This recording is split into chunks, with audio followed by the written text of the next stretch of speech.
My name is Robert Harrison. I'm the head of the MYP Development team, and I work with the IB in The Hague. And this is we're going to be talking about some of the ways that the middle years program thinks about interdisciplinary learning. But it's not a session on how to do interdisciplinary learning in the MYP. So I'm going to use a shortcut to say ID for interdisciplinary, just to save my tongue saying that word 3,000 times in the next hour. So ID is not identification. For this 90 minutes, it's going to be interdisciplinary learning and teaching. Okay? And it's really important, this metaphor of connecting the dots, because that's what this is about. It's how we do this. It's really vitally important, particularly for students as they enter into these middle years. So think of a student who's finishing primary school. Often her experience is of one teacher. Sometimes in the later grades there may be a couple of teachers who move across teams, but largely your world is your teacher. And your teacher knows everything, right? So if you're an elementary teacher, please salute. However, when we move into secondary school, it tends to be the case that students are suddenly confronted by many teachers, right? Each with their own ways of doing things, which is a big social emotional problem, and a how to cope with school problem.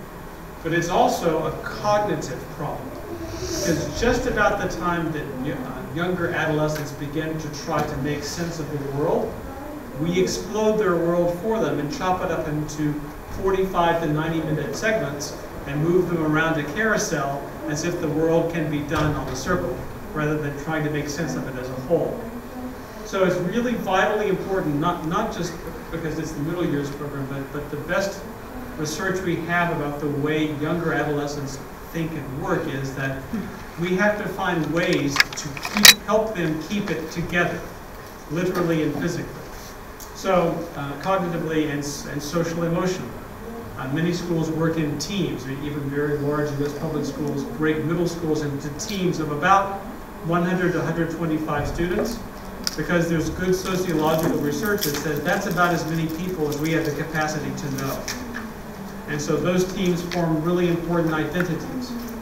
That same thing has to happen cognitively. And as a rule, schools do this very poorly, because all of a sudden there's so much to learn and so much to do, and science becomes so serious, and there has to be language here and art is there, and the world is big and complicated. But the poor student still only has one world, and it's her world that we're trying to help to make sense of it. So this is what the session description is. I hope it's online somewhere. This is what we really are going to try to do with these three goals. When it says survey the lexical field, that's a fancy way of saying let's look at some of the words people toss around when they talk about ID. Then I want to share with you some stories, both from schools and from the IB, of the way we're doing interdisciplinary teaching and learning. And most importantly, I want you to develop some of those stories here today. My Bible as a teacher is a great book called Never Work Harder Than Your Students. So I really want to make sure that you're doing the work at this time and not me. And then the last thing is we want to look at how to do assessment. The theme of the conference is going beyond grades. And to some extent, the IB has made a move to actually grade interdisciplinary learning. Not so much for the sake of the grade, but because teachers always want to know what we're aiming for. And without an assessment, it's very difficult to know, have you reached that? So the assessment that we're talking about here does yield in grades. But it's more important from my perspective as a program leader, as an educator, to go beyond what the grade says to what does the learning mean behind it. And that's what we'll be focusing on. So time for a warm-up. Here's what I'd like you to do. I'm going to show you a picture from National Geographic. And then I'd like you to be silent for about 30 seconds while you study it, reading it very carefully. Then I'm going to take it away from you and ask you to describe it to a person next to you. You understand the task, so you need to pay very, very close attention. Ready? 30 seconds. Go.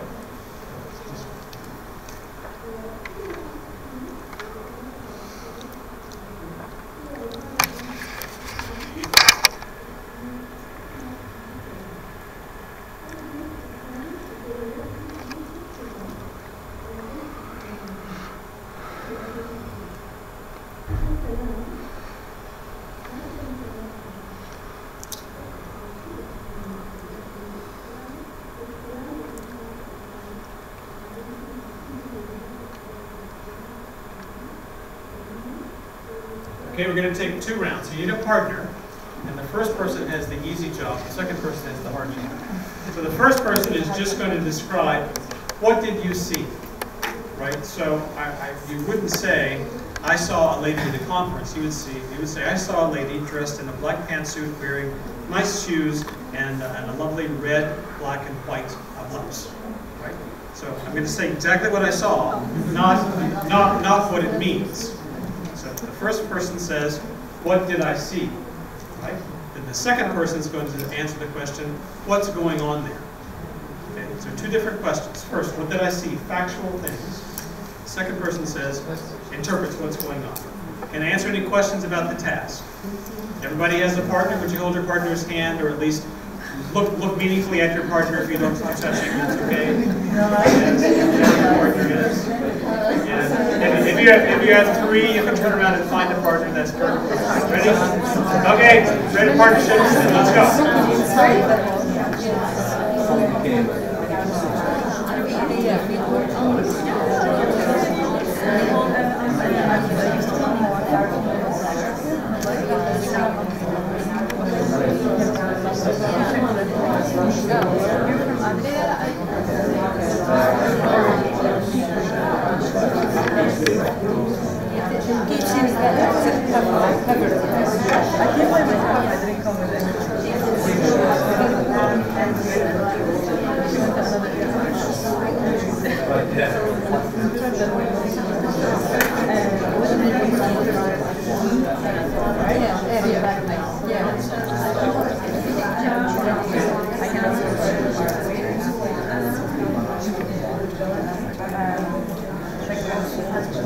You should be moving on now to what was going on there.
Okay.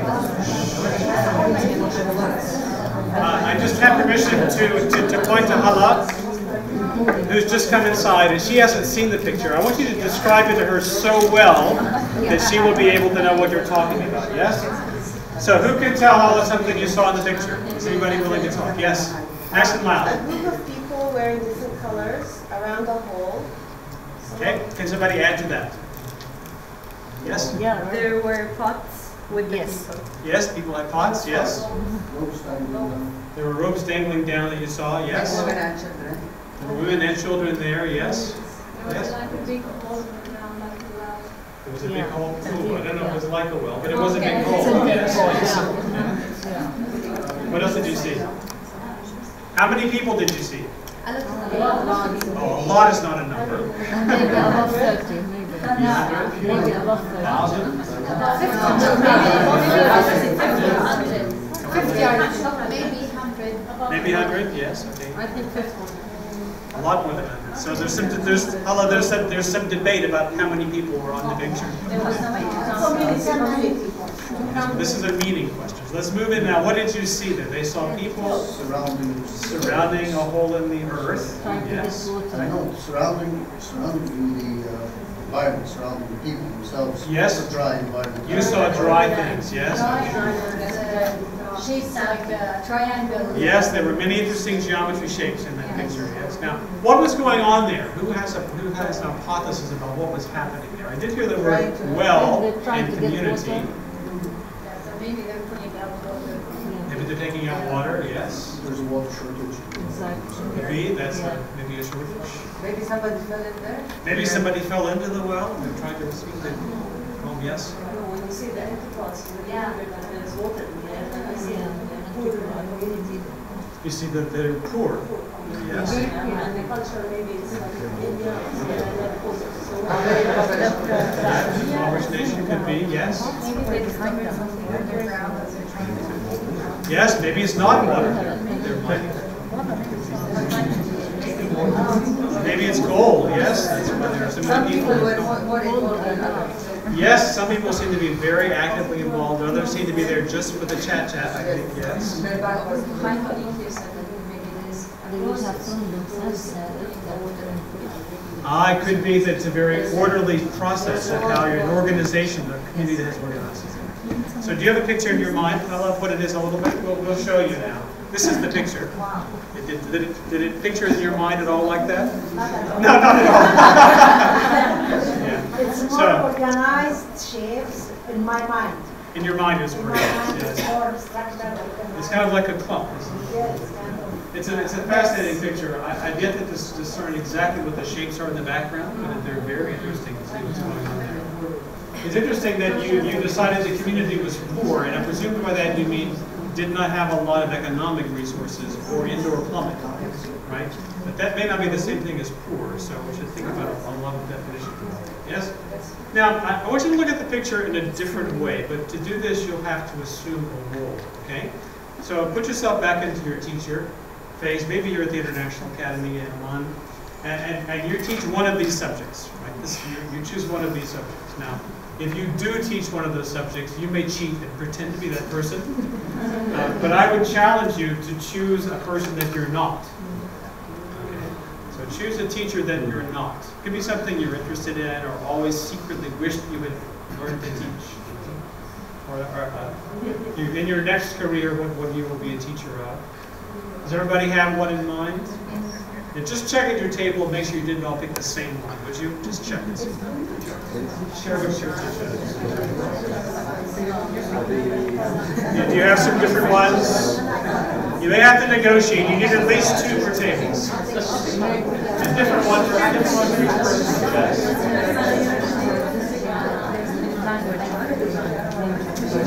May I take your table as an example? Yes. Okay, so you're going to be what teacher? A math teacher, a visual arts teacher, a design teacher, and a physical education teacher. They have come together and they have decided that it is a shame their students do not understand how to think in an interdisciplinary way. And they have decided that they will use this picture to teach them how to think in an interdisciplinary way. And you're going to think of it like a math teacher, you like a visual arts teacher, you like a design teacher, and you like a physical education teacher. Yeah, 3 out of 4 I did. Yes. Yes? Yeah. So have a little think by yourself. And then I want you to come up with each person 2 questions you would ask your students as a math teacher, as a visual arts teacher, as a design teacher, as a PhD teacher. Yes? 2 questions. And then I'm going to see if another table would volunteer to share your questions in just a few minutes. Okay? So think about that from your perspective.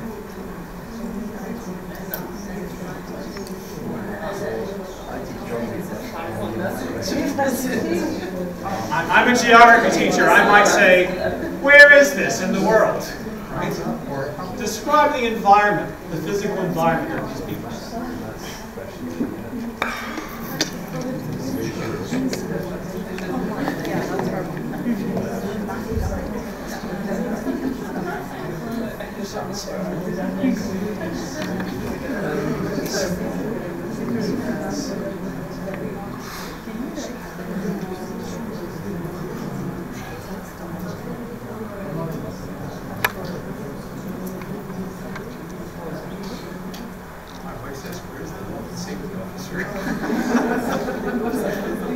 There are no rails.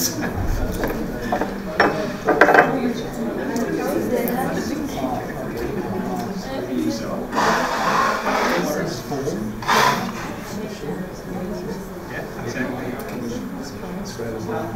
How much? What's this?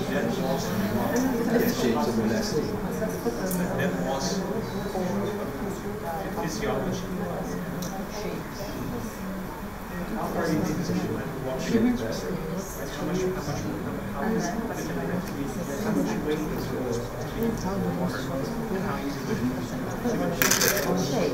it? Hundreds of questions. Yes?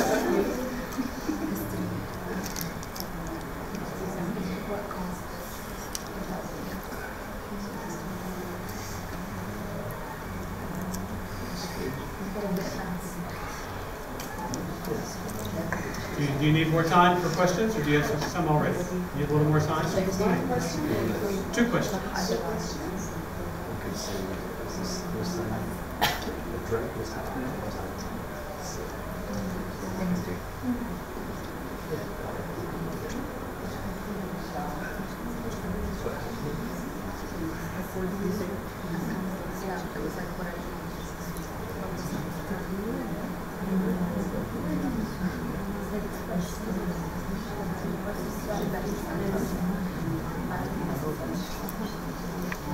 What sort of teachers are you going to be? Visual arts? Yes? Math? 2 visual arts and a math teacher. Okay, good. What sort of teachers are you? This exercise? This exercise is arts? English? History. Okay. Could I click on you to share your question?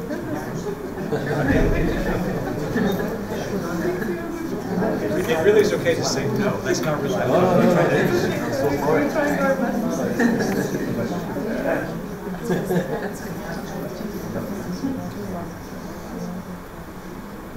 Yes, if you're an MYP aficionado, you can have a factual, conceptual, or debatable question.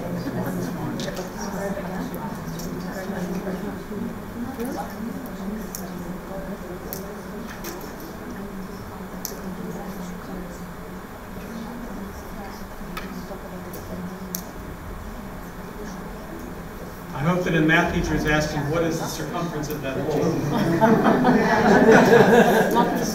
Or volume. Even volume is better. Yes. Economics could be good also. Yeah.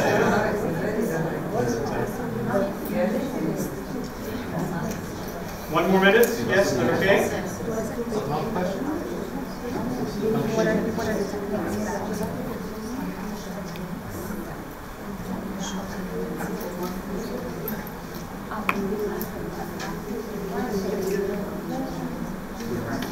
I'm a sociology teacher. I'm going to ask, where are all the men?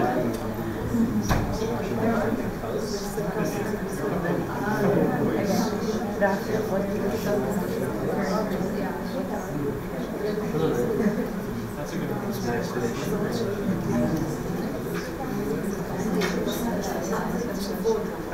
Right, so we could cheerfully play this game all day with this picture, but I'm going to move on so we can look at some others as well.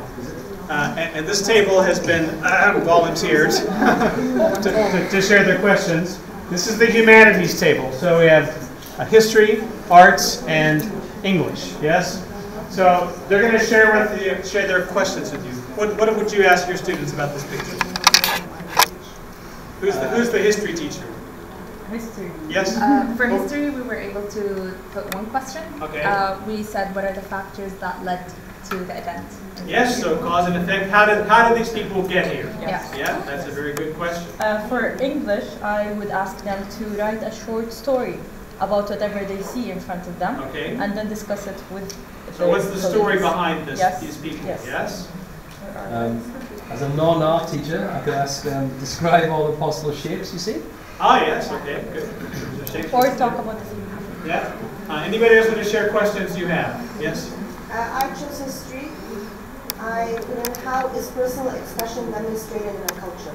Yeah, exactly. So these are not all people wearing the same thing, right? And I put in, what role does access to natural resources have on the advancement of society? Yes, right. Is this an advanced or not advanced society? Hard to say. You can talk about their plumbing, perhaps, but not about the society necessarily. No, I didn't say it does or doesn't. Yeah. I'm saying when we had the debate, we can decide that exactly. Any other questions you'd like to share? Yes. Can this picture be drawn as a mandala? Okay, yes, could it be a mandala? It could be fun to look into. Someone else? Anybody else want to share? Yes? Science. Okay, a good science question. Here we go. One of the questions would be how, or outline how pathogens are transferred. Ah, yes. What's going on in that bit? And but another question would be what is the impact of global warming? Yes. Water, Yes. water sources. Yes. How does that work? How's the water cycle looking at this place? Exactly. Yeah. Ground table water, all sorts of questions. Yes. We had a design feature, design a product people are more effective. Or, Yeah. how can the pots be designed to carry more water? Yeah, exactly. It's an interesting study of the pots in terms of culture, because there are some 5-gallon plastic buckets. Yes. And I think they are gallons. But then most of the things are different sorts of pots, which look to me heavier than plastic. Yes. Yes, another? I thought as an art teacher, so I asked my students, how can my students design an artwork to shed light on such a problem? Okay, we can do. And how can you create an artwork bringing awareness to this community regarding safety issues? Yes. Okay, and the third one is, can we draw this image using different techniques? You can do. I would like to know, do you think this is beautiful or not? Yes, it is. Is it beautiful or is it terrible? No, as a piece of art, it's Yes. It depends on how you want to look at it, yes? And this is the whole point about interdisciplinary learning, right? If you really want to talk about what's going on here, it depends on what the going on you want to look at is, right? Because, I don't know if this is the case, but in many cultures, this sort of community event, however it might be engineered, is one of the most important aspects of society, right? All the news that's worth knowing is right there around that hole. Don't you guess? Yes? It's a focal point of community activity. It's interesting to know who has a big pot and who has a small pot. And is it better to bring lots of small pots and make lots of trips, or one big pot and make one trip? That's a good PhD question. It's a good science question for physics, yes? All sorts of things you need to know to interpret is what's happening here. And depending upon the lens you want to place on it, you will find different interpretations. And the more lenses you bring in a structured way, the more likelihood you can get at what is really happening. Because you could say something as simple as, they're thirsty and they need water. And that might well be true. But it could also mean that this was handed down from history, right? This is the most important community event that happens. That once every 2 weeks, everybody gathers around to get their water. I'm making things up now. But we don't know until we ask. And the questions you ask depend on the stance you take. A scientist asks a different question than a design teacher, than an art teacher, than a math teacher. Right?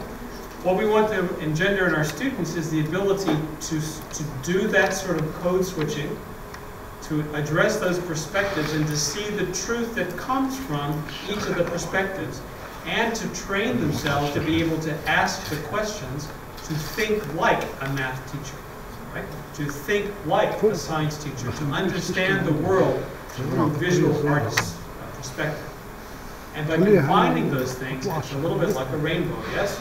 The truth is hiding there, and we, as middle school and high school teachers, hold up a spectrum and split the light out so you can see all of it. But there's only one reality, and you can approach it from lots of different angles. That's where we're getting at.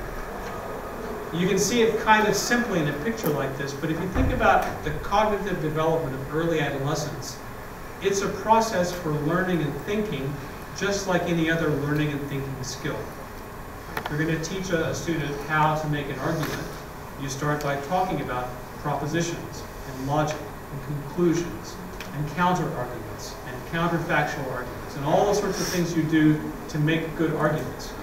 The same thing is true for interdisciplinary thinking and learning. And we have a way we're going to look at doing that we use for the middle years. I hope I don't have to convince you very much about why interdisciplinary learning is important. You must have thought it is at least worth coming to spend an hour and a few minutes with this afternoon. It certainly is a requirement of the middle years program from the IB. But more importantly, increasingly, this is where new truth emerges. You might make an argument it's always been that case, but it's particularly true today when we know so much about so much. Right? It's increasingly less likely that anybody can even master one field, much less multiple. But the ability to take one idea from one way of thinking about the world and moving it to another way of thinking about the world is what wins you Nobel Prizes today. Right? So thinking about how you work as a scientist in visual arts is the way to we add to knowledge today. And that's what this quote is about from Mark Turner. There's also this really interesting idea for me of a T-shaped curriculum. My own personal children are good examples of this because they all grew up being either liberal arts sort of people or athletes. And they were going to go off and do something in the world that had nothing to do with technology because their poor parents were not engineers. We were history teachers, and they were saddled with us for their youth. However, in order to succeed in the modern world, each of my 3 children has gone back to either learn himself or get herself a degree in technology, and it's the intersections of those 2 things that they found employment in the 21st century. So I have one child who got a job as the diversity expert, because he's very much into diversity, for a company that manages big data for the yields of enrollment at middle-sized U.S. universities. This is a whole industry of how many applications do you send out to get this many people of this type to say yes to come to your university. Big money there. A whole job. A whole job. I have a son who is a American baseball fanatic. He doesn't understand anything else about the world. He learned how to do math by reading the statistics. He learned how to read by reading the sports pages. He was not interested in anything else except baseball his whole life.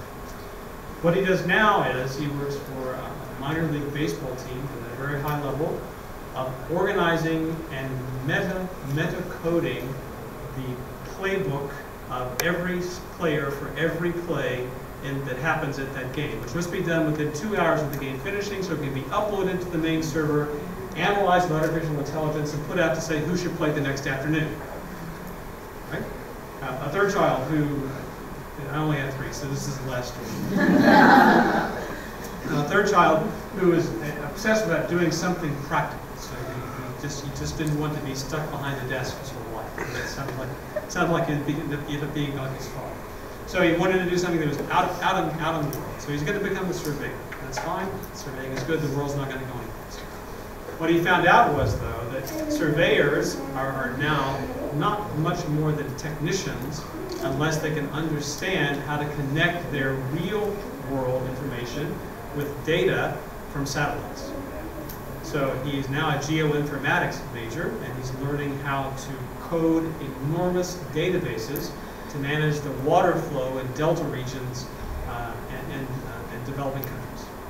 So in all those cases, this T-shaped part of technology demands interdisciplinary learning if we expect our students to be successful in the world, even at the very, very baseline of success of can get a job.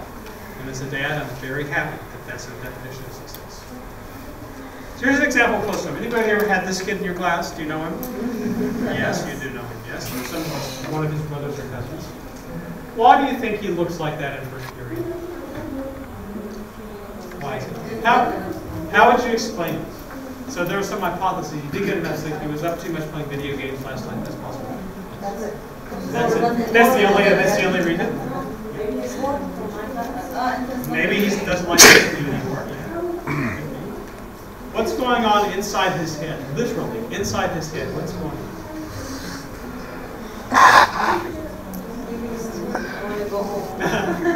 There's a tiny little part of his brain just above his hippocampus, and there are a specialized set of cells there that organizes itself to tell you whether you should be awake or asleep based on whether it's light or dark outside. Have you ever been jet lagged?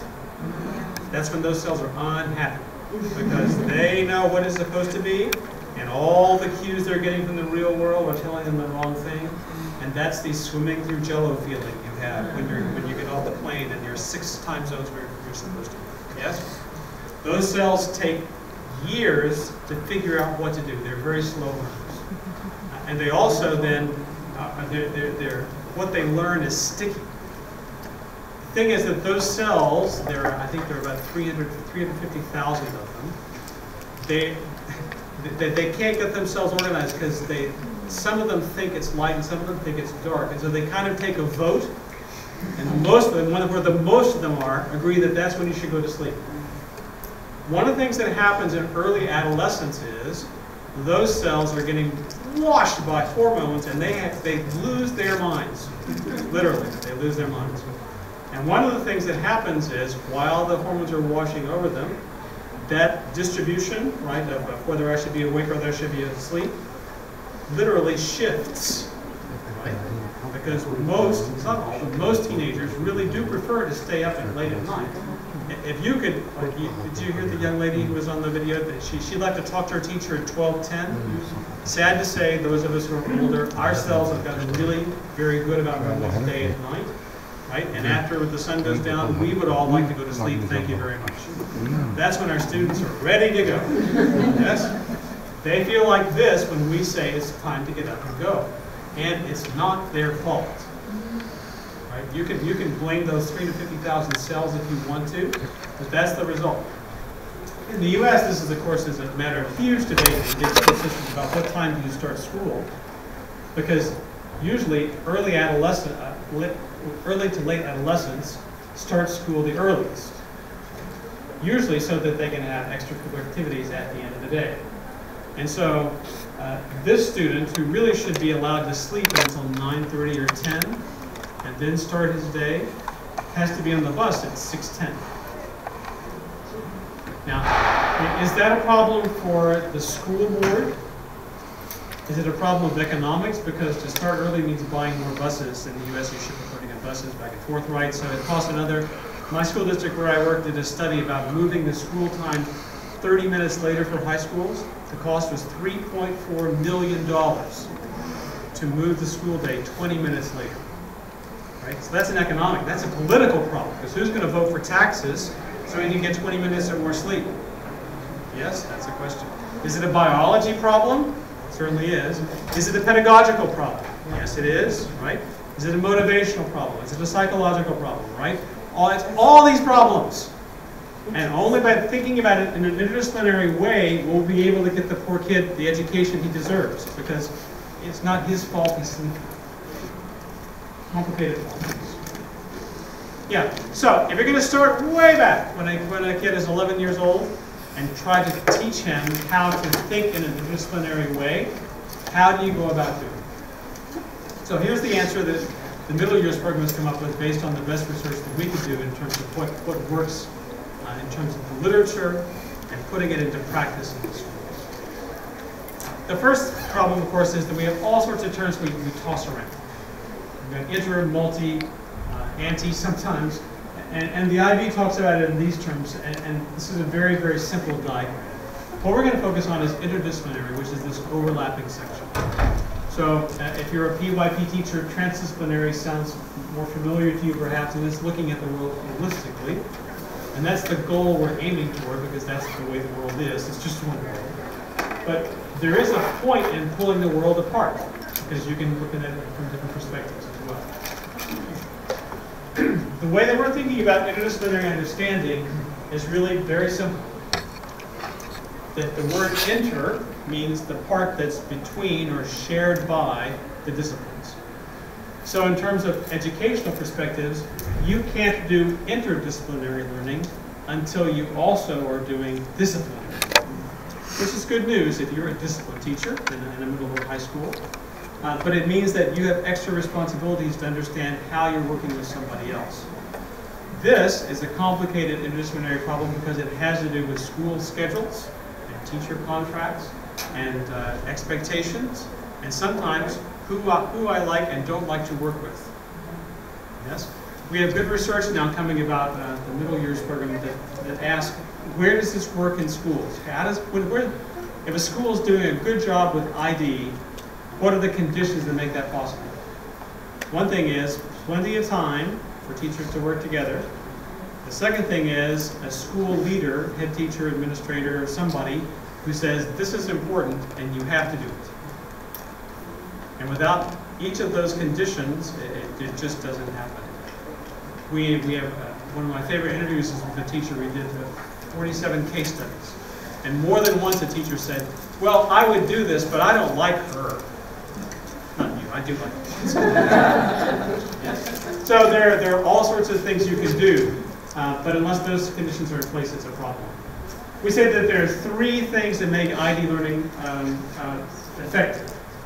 There has to be a reason to do it. You can't just do it because it looks like the art teacher ought to be with everybody occasionally because art's always fun. Right? There has to be a purpose for this integration. It has to be integrative. It has to be truly putting things together, not just like little children doing parallel play in the sandbox. Right? Being in the same sandbox doesn't count.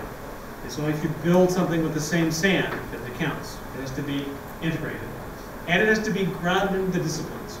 So you have to be making forward progress in what you need to know about a specific area of knowledge at the same time or before you can move ahead in an ID way. And that's the theory. And you can read about it more. I can give you the academic references, but in its simplest, this is the simplest diagram you come up with to talk about what's the nature of ID learning. Now this gets put into schools in a spectrum, in a continuum of ways. Sometimes it's as simple as, I'm a history teacher and I'm going to make a graph. Now graphing is not a history thing. Graphing is a math thing, or a science thing. Really is a math thing. Right? But say it again. But it helps. It absolutely helps, yes. And I would be a terrible history teacher if I didn't understand how to make graphs and use them in my class. Right? I would be, yes. And that's already, I'm borrowing from math to help students understand history. I would hope the math teacher borrows from history to help them understand math too, but that's another issue, yes? There sometimes are threads that run through. So if you go back to, if you might pull back that picture back up in your head, we could take, and I think a thread is better than a theme, because a theme sometimes gets a very simplistic primary school thing of, now we're going to study apples. We'll all do apples. We'll have apple cake. We'll make apple pictures. We'll call each other apple names, right? This is a different thing. This is a thread that you weave through, and so the thread might be water, right? How does water work in the water cycle? How does water work in economics? Water is a very precious resource, right? Most people predict that in the 21st century, more valuable than oil in the end. In a country like this, water is a primary resource that's very, very much in demand. So we might be able to think about water, its chemical composition, how much it weighs, how you use it, what it does, how people have depicted water in literature and in art, right? How you design effectively to maximize the usage of water. You might really be able to take this idea of water and build an entire curriculum, a very good curriculum where you learn a lot of science and math through the medium of water. That's the hard thing, right? A medium. And then you can also have interdisciplinary units where you decide we're going to do this thing together, you and I. We're going to build this unit. We're going to have the same students. We're going to teach them what you teach. You're going to teach them economics. I'm going to teach them history. And between us, we're going to make sure that we do an assessment that's absolutely integrated. Yes? Deal. That's an interdisciplinary unit. And we're going to talk about some prospects for doing that. But that's a lot more complicated than, I think I'll use a graph in my history class today. See, it's a spectrum. None of one is right or wrong. It just depends on what you want to do. But if we don't move in this direction, then we're impoverishing students' educational experience. So we divide into these 4 objectives, right? We have to have disciplinary grounding. You have to know something about what you're talking about before you can combine it. You have to synthesize that. Very complicated, higher level skill. I'm telling you, we've now spent 1.5 years researching it. It's one of the least well-researched skills out there. It's very difficult to know what people mean about synthesizing, and it's very difficult to watch happen. People say it's almost like magic. Even if you read the research, it's like, you've been synthesized. It's difficult to teach. We had to find a way to communicate what we've understood, and then we focus, because it's so important, on the metacognitive development of what's going on here inside my head, that 1/4 of the objectives about interdisciplinary learning are about your ability to think about interdisciplinary learning. Right? That's a very high cognitive domain, and one that teachers are often challenged by because you just want to do it. But understanding why it works this way and how it is math helps me to see this, it doesn't help me see that very much. Right? So poverty is a good question. Right? Math might help us to count a lot of things. We might be able to define a lot of indices, but we will have to use economics and history and geography and sociology and politics to decide what it is we're going to count. And then once we've counted it, knowing what to do with it is yet a different problem. Yes? So we have to know what the strengths and weaknesses are. Would you mind? Yeah, and there may have to be one for every other person, and I have any more copies if you like. So you don't have to worry about remembering it.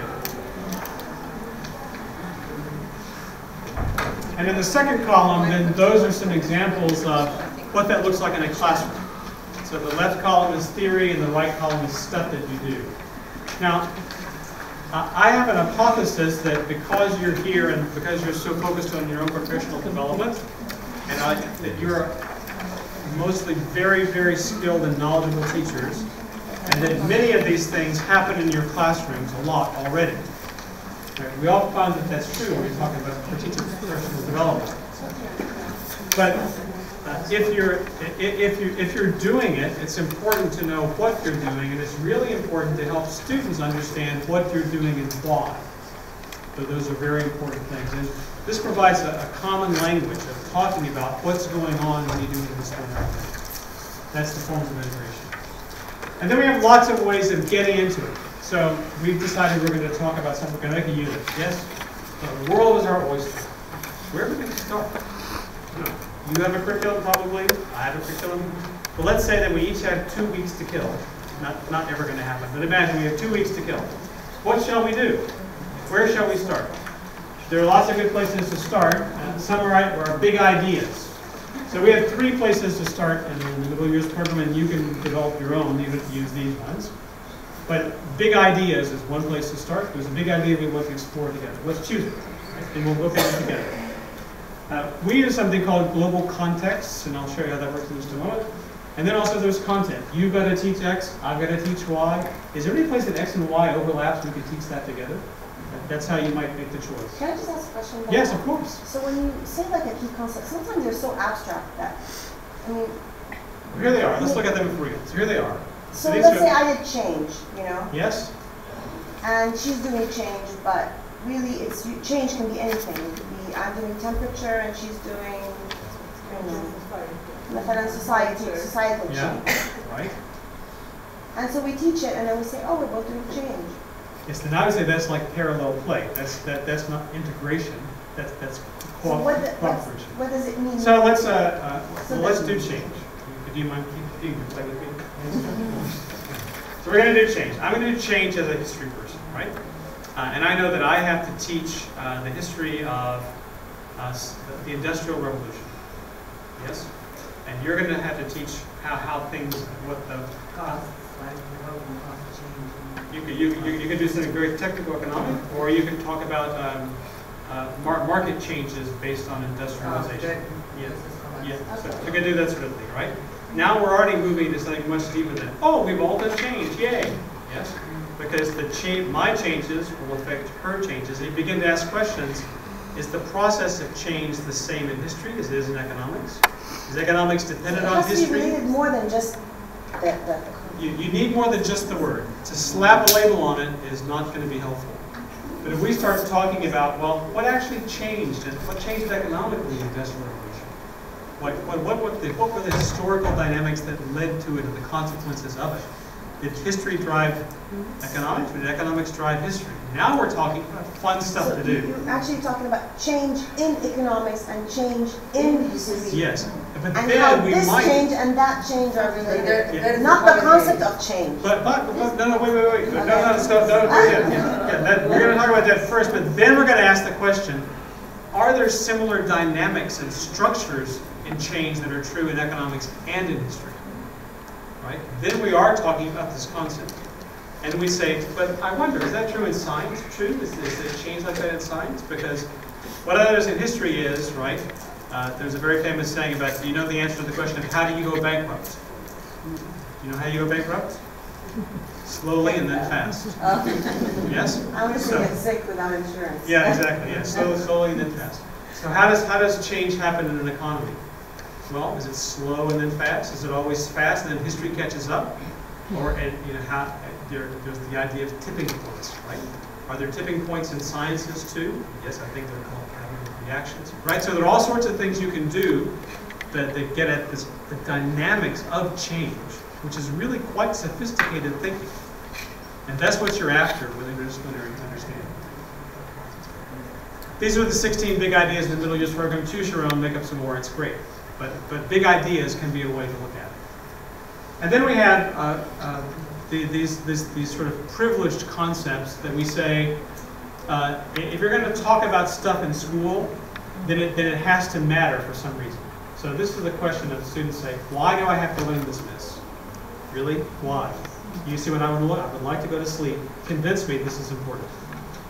We have 6 standing reasons things are important that flow from the primary years program and the IB, and that are sort of expressed in adolescent language, and which get at these big concerns of adolescents today. They want to know who they are. They want to know where they live. They want to express themselves. They live in a scientific and technical age. They live in a global age, and they're even at the very, very most interpersonal relationships. They want to know, why aren't you being fair to me? Anybody ever had that question in class? So fairness starts at that very little level, but then goes out to global. Is it fair that those people don't have indoor plumbing? And I can fly to Jordan and swim in the pool? I don't know if that's fair. I have a pretty good idea. It probably isn't all that fair. So how do you work on those things together? So you could use these big themes, these big questions as a way to get into what you want to do. Yes? Now, you've been sitting a long time. I want you to come up, honestly, and come up close to the screen so you can see. Everybody stand up, because you've been sitting there a while. Come stand up close to the screen. Come like it's a show. Right? So, look at these questions that you can find to ask these pictures.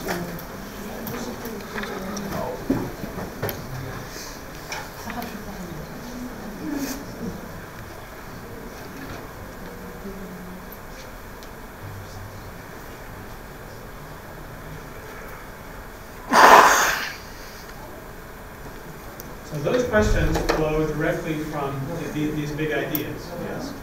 And so I might take any one of those ideas to inquire lots of questions about this picture. This is a very important one. What are the consequences of our common humanity? What are my responsibilities for somebody who doesn't have available access to safe water? It doesn't have to be in India. You could go to Flint, Michigan and find the same issue, right? It's Say it again? They are like essential questions, yeah. And they're interdisciplinary questions, right? When you start asking questions of this stature, they provide a different way. And if you're a teacher, you already are hearing those questions differently based on your own experience and frame of reference. And what we want to be able to do is to help students to understand that there are frames of reference and that you can shift them around, because one of the purposes of IB programs is to help people to develop perspectivity, right? The ability to think like somebody else. It's the foundation of empathy and the foundation of international mindedness, the foundation that will keep the world from blowing itself up. It's how are we going to live together? It depends on us being able to understand, to get inside somebody else's head. And this is the primary cognitive way that we invite students to do that. So I don't mean to say that the world depends on your ability to do ID learning, but the world depends on your ability to do ID learning. It really does. Okay, thank you. Go back and sit down, and we're going to give you a chance to play.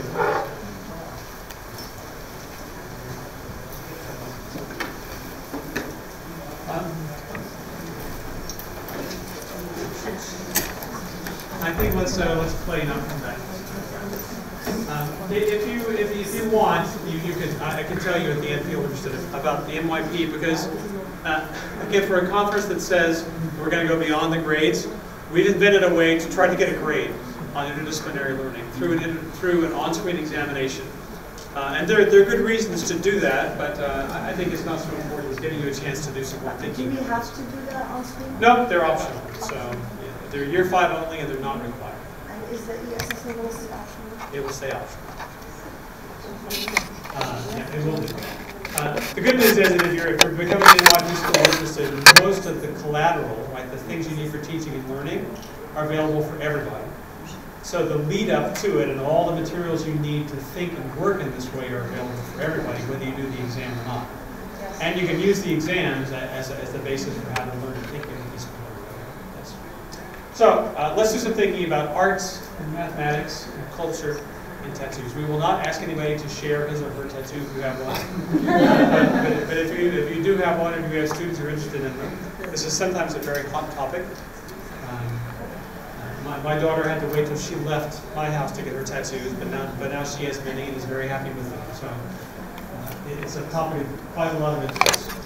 In the middle years program, before the exam comes, 6 weeks before the exam, we make available what in the assessment industry is called pre-release material. So we give it before the exam so you can think about it. And it comes in lots of forms. There's some are quite lengthy pieces of work. Some are short videos, some are paragraphs, sometimes just a picture or graph. 8 or 10 pieces of work. And then we also give some guidance in what you should do and think about when you read these things. So this is the, for one of them, these are some of the sources. What it looks like, you click on it, you can see it printed, all those sorts of things. But the questions are important. These are like essential questions again. What's the nature and purpose of creative expression? In what ways has beauty and nature influenced artistic creation and perspectives? To what extent is it appropriate to borrow cultural traditions from other societies? That's the one we're going to focus on. To what extent is it appropriate to borrow cultural traditions from other societies? So, I'm going the long way, sorry. Yeah. So, here we go. So, just take a quick choice. You've got 5 pictures, right? The Taj Mahal, the Guggenheim Museum, the Shard, the Pyramid of Giza, and I can't remember where it's in India. I can't remember the last one. Taj Mahal at the top, the bottom right. It could be Angkor Wat. Yeah, okay, good. So I got these 5 places. Choose one which you believe is the most mathematically beautiful, and tell the person next to you why you chose it. Which one is the most mathematically beautiful, and why?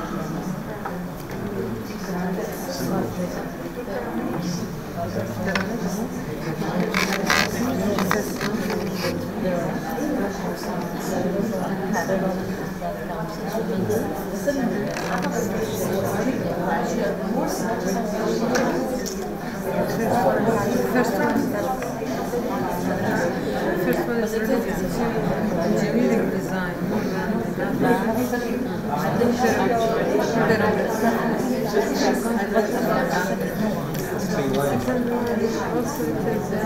You're going to have to vote, so make up your mind for real. Okay? Who will vote for the Shard? Who will vote for the Shard? 1 person, 2 people? Okay, good. Who will vote for the pyramid? A lot of fans of the pyramid, yes. Who will vote for the Guggenheim? You, yes. What about Taj Mahal? No, that's going to be a tight second. And what about Angkor Wat? Oh, 1. I'm a math teacher. I've been. You like this one best? Yeah. In terms of mathematics. Yes. Beautiful. Can you tell us what makes it mathematic for you? What makes it mathematic? Step ratios, the way that they design the pillars and the intervals and they design them, the actual infrastructures of the building, the way that they thought about circles in terms of the perimeters of the building. It's got a ton. I mean, you can find golden ratios there. You can find median spirals. You can find lots of really cool mathematical things. There you go. I would say it's the best one. One of those 5 is the best question. It is the best. So That's fine. No, that's good. Yeah. So you can probably add other defensible answers. That's a really good answer for that question. But it also then calls into really interesting debates about the integration of mathematics and beauty. Right? Because you might say something was beautiful without being mathematical. Although my mathematical friends would probably contend that if it's not mathematically beautiful, it couldn't be beautiful anyway. Like I said, yes. And I would say the pyramids, it's like, it has beautiful shape, but it's following the golden ratio. Okay. So golden ratio is mathematical. Like Taj Mahal, it has the symmetry. Yes. And you can divide it into two squares and make the rectangular shape. So this is proportional also. That's what we Yes. These are all also deeply cultural. Yes, deeply cultural. Right? And what the people who find this beautiful might find this to be revolting. Yes. And vice versa, depending on when and where you were. So time and place in history can also shape your definitions of beauty. Yes? This is something that teenagers need to understand. And they don't believe because they only have one life that they're living, and that's all of history to them. And that's the only culture they have. Yeah, very difficult. So, there's lots of ways to think. You're talking about the golden ratio. Here are the golden ratio inferred. You can see how it works if you're not a mathematical friend. Yeah? And so then this question moved on to talk about tamako, the scarification. They're not really tattoos. It's not really fair to call them that. But the body markings of the Maori people. Yeah, and what they mean and how they work. And so the question is, are those beautiful? And then the more important question is, are they beautiful to whom? And then what does it mean to actually be beautiful? Is it something that's an objective standard, or is beauty always defined in the eye of the beholder? That's an interesting question. So I want to have just we're going to do two more things, and one of them is to have a little debate, but we're going to try using this question. I don't think I have time to play the video, but there is a video of a man who's a Maori tattoo artist who's explaining that this doesn't have any meaning outside of the person for whom it's happening. That even the beauty of the tattoo, the artwork, that it's only beautiful because it belongs to a person, and it's the personhood that represents, that makes it beautiful. That its subjective reality is actually shouldn't even be of interest to anybody, and to take those designs and to use them yourself because you find them beautiful is an abomination. Yes. So that's one perspective. So I'm going to give you an essay that was written by an MYP student. So this is a 16-year-old student who was asked to answer the question: to what extent can tamako be described as beauty? So have a look at it, and then I want you to. Then we're going to take a vote. We won't have time for a formal debate, but we will take a quick vote to say, do you think this student is right? And so the resolution would be that it should be illegal for anybody not licensed by the Maori people to use these designs. That they're basically they should be culturally copyrighted. Do you think that's a good idea or a bad idea? Read the student's argument and see what you think. I'm going to pause the debate for the moment. Here are two things that I really love. One is that this is a multilingual conversation, so we're going to leave 3 languages. Arabic, English, certainly. I love that it's multimodal because there is a lot of this happening. Right? It's nice to see that people are involved. And this group can't stop. I think the debate is still going here. Yeah. So let's see what do you think. Now, before I ask you to vote, I'd like you to think metacognitively. What would you need to know in order to come to an informed decision about this question? What would you need to know?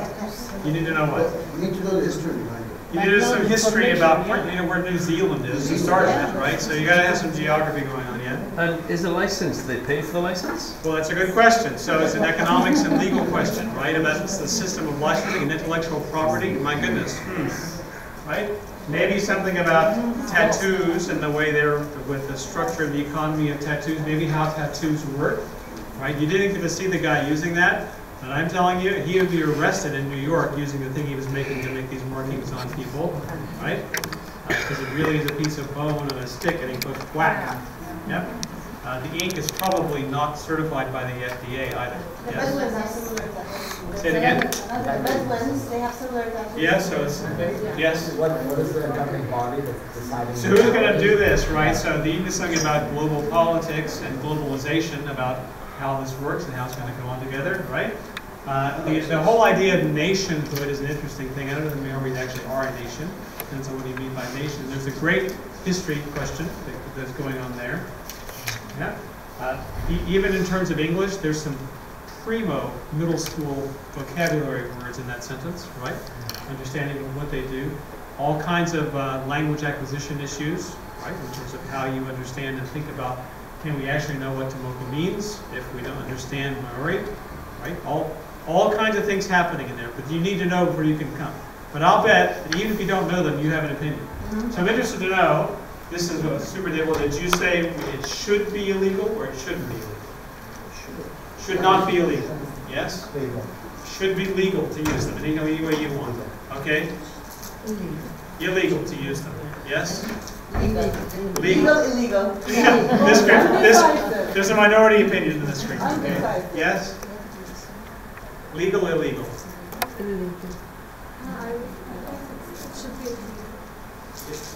Illegal, yes, right. So already there's a nice diversity of opinion in the room. So this is not exactly interdisciplinary, but it's driving us toward those discussions, right? Because this is not just an IP problem. It's not just a globalization problem. It's not just a science problem, but it has all those dimensions. It even has a big question about art and the meaning of art. It has a good question about what's the meaning of design, designs, because when is it so close that it isn't, does that mean that every spiral tattoo is illegal? Anything with a golden ratio? How do you decide exactly whether it fits with this thing or not? Yeah, so it could, you're going to argue for practicality, right, more than anything else. The question, it depends. Doesn't then you know interdisciplinary, and you sort of get the answer, it depends. So let's look at it in a slightly different question. So here's our friend, Mr. Trudeau. Did you see him in India recently?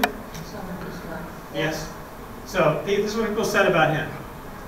Fake, tacky, and annoying in the way he dressed. Just a bit much, particularly the red royal shoes. Somebody said to him on Twitter, "We Indians do not dress like this every day, sir, not even in Bollywood." Somebody said on Twitter he looked like he was running a week-long election campaign in India in fancy dress. And then the meanest of all, an Indian person said this, "Too flashy even for an Indian." So I mean, it's all sorts of questions about there. If you start with tattoos, does that mean dressing also? Does that mean you should be careful about how you dress? No. So this summer, my wife and I were invited to a wedding in Saudi Arabia. This is how I looked. Now, this is what people said to me. These are direct quotes in my experience of going to the wedding. By some Arabians and by some Western people. Because I looked very scholarly, so I was happy about that, I suppose. I'm quite sure what, maybe the glasses. Someone told me I look just like an Arab. So I wonder what an Arab looks like. If I would look the same if I didn't have one. Come, brother, come dance with us. And that was said to me in Arabic. I don't know what he was saying, but he assumed that if I was dressed like this, I could speak Arabic. My Arabic's pretty much limited to Yalla Shabab. That's about it. A Western fellow who works for Aramco said to me, "I've lived here for 10 years and never bothered dressing up before." Dressing up, then there's another fellow who worked for Aramco who said, "I wear my thumb every Friday. It's very comfortable." That's not a good idea. And then an elderly gentleman said to me, "Oh, you must be so happy. You must look just like it's Halloween." So I mean, the question is that cultural appropriation in a good way or a bad way? the family that invited me took me to buy all of this, and they did so because they knew that this was the event.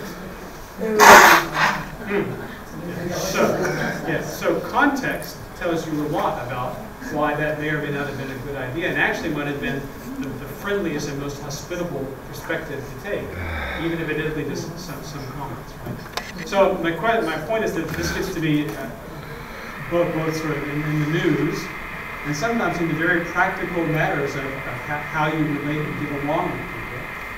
And this is not an easy question that's easily solved by going to a single class for 45 minutes. It requires multiple perspectives and really careful negotiation about meaning, and also then figuring out which of those meanings ought to control. What's the most important? Is it more important that you feel sociable and fit in when there are about, in the end, I think there were 1,600 men at the men's part of the wedding? So is that, as a matter of fact, I would have looked even sillier to me in a Western suit. Excuse me, could it be both? Say it again? Could it be both appreciation and appropriation? Maybe so. In your case, example? Could you have appreciative appropriation? Yeah. The answer always is it depends on the context. What's going on. So that's a question. So we don't have time to do it, but I want you to just have one more conversation with the folks at your table. To imagine that you really have to, as an assignment for your teaching credential, before you can lead the Humanities conference this year, you and one of your friends who's in a different discipline, right? And we give ourselves usually in the MYP a bigger challenge of not just science and chemistry, but science and art, and not just we can do literature and history, but it's really better to do history and math. To find ways to really challenge ourselves. If you wanted to look at this question, I've chosen history and design. So to say, if you're working in partners, one person would be a history teacher, one person a design teacher. And you had to come up with a unit that was, the title of the unit was Fashion, Identity, and Independence. So that would be, just take a minute, and you'll see that who made the news and now go to jail in Iran. For taking off her head covers and standing on the pillow. So fashion has a lot to say about a lot of things. And I'm wondering if you were a history teacher or a design teacher, how you might go about thinking about this question of fashion, identity, and independence in an interdisciplinary way. So just have a think in a preliminary conversation at your table. You can be 2 design teachers and 2 history teachers who pretend, or you could all be design teachers and journey to attack the history teacher, or whatever you like. So think about this question in an interdisciplinary way.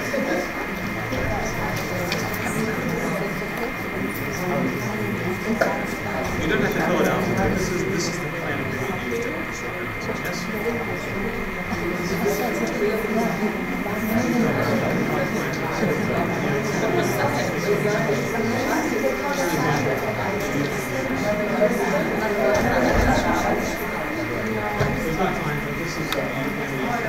Thank you so much.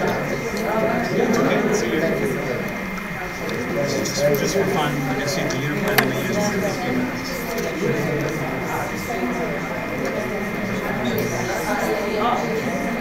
Good. The principals are still fed up.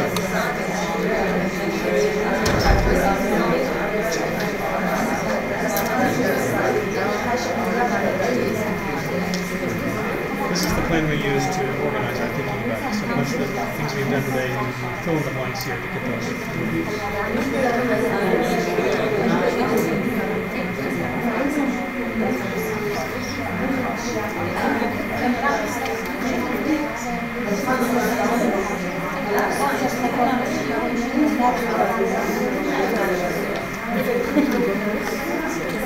Yes.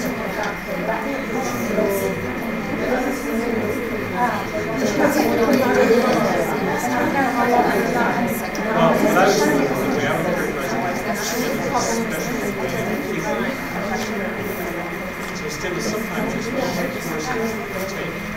We're only doing STEM. It's a special physics.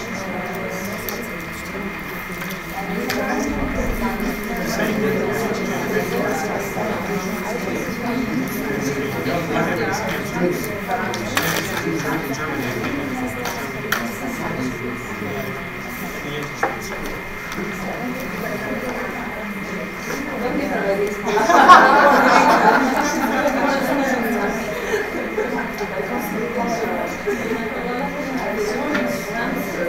if you got this far, these are the steps you would follow to build a full unit. This is one last thing. You're thinking about how to think is a unit good or not.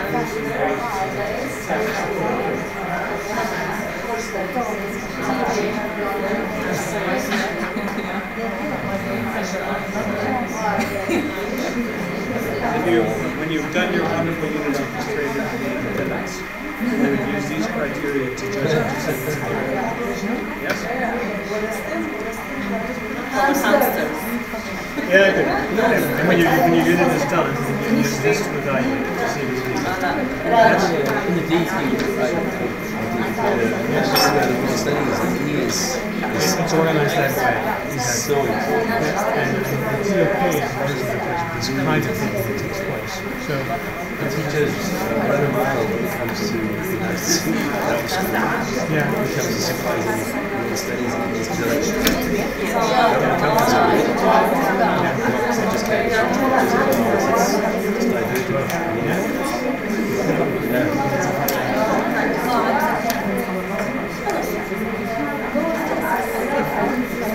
So, there's exactly 4 minutes left. Are there questions you'd like to ask that you think people would like to think about together? Anybody have a question you'd like to ask? Not that I had the answer, but your colleagues may well. Yes? In our school, we find it really hard to get staff to have cross-collaborative time together. Any sort of answers on how you do it effectively in schools? Does anybody have a strategy for how you get teachers the time to work together? Because we're struggling, we really are struggling. They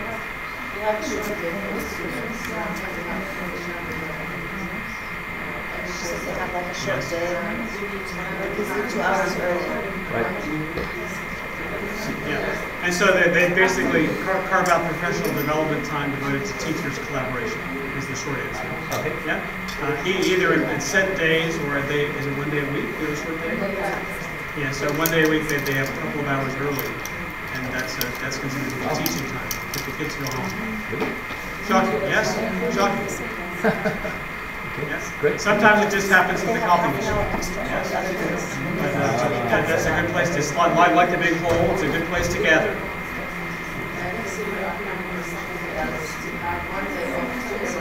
Yes.